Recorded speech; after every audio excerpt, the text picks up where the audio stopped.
أي الشباب مشجعين كريستيانو رونالدو، تحياتي. الله الله، توقعاتكم للمباراة اليوم، الهلال والنصر، مين بتقول بيفوز؟ النصر بيفوز 3-1. شو بتقول؟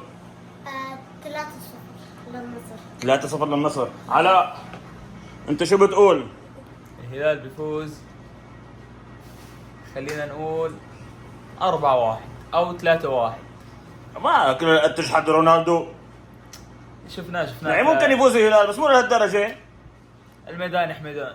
الميدان الميدان يحتدان حميدان. يحتدان. بنشوف هلا بهاء، شو بنقول؟ شو توقعاتك سريع. مين بيفوز، نصر ولا الهلال؟ الهلال. قديش؟ واللي بيفوز 2-1. 2-1. انت ما عجبك الهلال، ما عجبك. وانا بقول انه ممكن تخلص تعادل وتنتهي بضربات الجزاء. ضربات الجزاء حسب الله ضربات اعلم. جزاء؟ في ضربات جزاء، لك شو. النصر انا بقول ضربات جزاء، احتمال 50% 50%، ممكن هذا يفوز ممكن هذا يفوز. وانتم شو بتقولوا؟ اكتبوا لنا بالتعليقات، والسلام عليكم ورحمه الله وبركاته. حياك العيد حياك يا حي نورك وملفاك، ربي يعودك علينا امين وكل حول نلقاك. حياك العيد حياك وحنا بصحة وسعادة.